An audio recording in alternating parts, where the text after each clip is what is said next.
Welcome to news అడ్డా. మాటలు సరే, చేతలేవి. తెలంగాణ రాజకీయాలు ప్రజల అవసరాలు, రాష్ట్ర లక్ష్యాల కన్నా అధికార లాలస్కే పాకులాడుతున్నాయి. రాష్ట్రంలో ప్రధాన రాజకీయ పార్టీలు, అధికారంలో ఉన్న కాంగ్రెస్, ప్రతిపక్ష బీఆర్ఎస్, బీజేపీ ప్రజల సమస్యలు పరిష్కారానికి కాకుండా స్వలాభం కోసం పరస్పర విమర్శలు, ఆరోపణలు, ప్రత్యారోపణలకే పరిమితమవుతున్నాయి. ప్రజలకు మేలు చేయాల్సిన రాజకీయ వ్యవస్థ అదే ప్రజలను తమ రాజకీయ క్రీడలో పావులుగా మార్చే నీచ స్థాయికి దిగజారిందన్న భావన బలపడుతోంది. అక్రమ లావాదేవీలు వంటి తీవ్రమైన అంశాలు ప్రజల చర్చల్లో ఉన్నప్పటికీ వాటిపై స్పష్టమైన చర్యలు లేకపోవడం ప్రభుత్వ వైఫల్యాన్ని సూచిస్తోంది.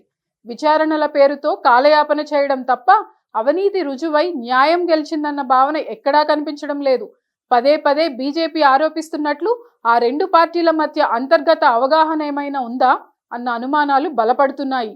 రాష్ట్ర ఆవిర్భావం తర్వాత తెలంగాణ ప్రజల ఆశలు, ఆకాంక్షలు నెరవేరలేదన్నది విస్తృతంగా వినిపిస్తున్న మరో అంశం. బంగారు తెలంగాణ నినాదం చివరకు బాకీల తెలంగాణగా మారిపోయింది. అభివృద్ధి పేరుతో చేసిన అప్పులు, అవి ఖర్చయిన తీరుకు ఏలికలెవరూ బాధ్యత వహించడం లేదు. ఒక ప్రభుత్వం గత ప్రభుత్వ తప్పులను ఎత్తి చూపడానికి, గత ప్రభుత్వం ప్రస్తుత ప్రభుత్వాన్ని విమర్శించడానికే పరిమితమవుతే ప్రజలకు ఒరిగేదేంటి? కేవలం నిరాశ తప్ప. ఇక బీజేపీ కూడా కాంగ్రెస్, బీఆర్ఎస్లపై దుమ్మెత్తిపోస్తుంది. సరే, కేంద్రంలో అధికారంలో ఉన్న ఆ పార్టీ రాష్ట్ర పురోగతికి చేస్తుందేంటి? నిర్దిష్టంగా రాష్ట్రాభివృద్ధికి చేసిందేంటన్నది ఆ పార్టీ పనితీరుకు కొలమానం కానుంది. తెలంగాణలో అధికారం కోసం ఆరాటపడుతున్న బీజేపీకి పోరాటమే లేదు. ఇక బీఆర్ఎస్ అంతర్గత రాజకీయాలు ఆసక్తికరంగా మారాయి. కేసీఆర్ కుమార్తె కవిత ఆ పార్టీ నేతలపై చేస్తున్న అవినీతి ఆరోపణలు సంచలనంగా ఉన్నాయి.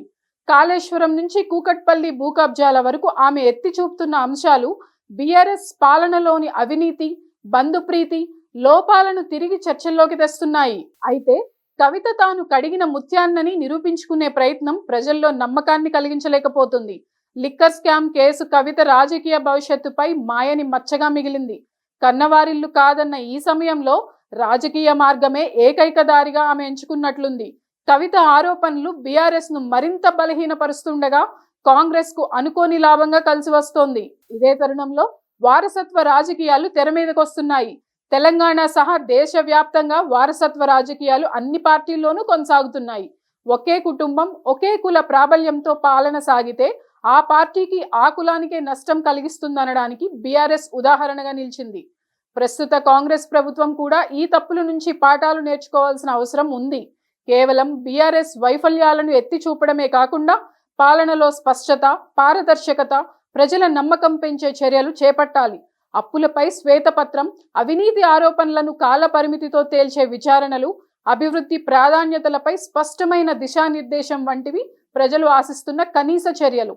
రాజకీయాలు కేవలం అధికారం, నాయకుల కోసమే కాదు, ప్రజల కోసం కూడా. ప్రజలు ఎన్నో పోరాటాలు చేసి అనేక త్యాగాలతో సాధించుకున్న తెలంగాణ రాష్ట్రాన్ని స్వార్థ రాజకీయాలకు బలి చేయడాన్ని చరిత్ర క్షమించదు. ప్రజలు కూడా వదలరు. ఈ తరహా రాజకీయాలకు చెక్ పెట్టాలంటే ప్రజలే చైతన్యవంతులవ్వాలి, ప్రశ్నించాలి, బాధ్యత కోరాలి.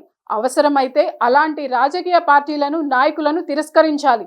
ప్రజాస్వామ్యంలో నిజమైన శక్తి ప్రజలే.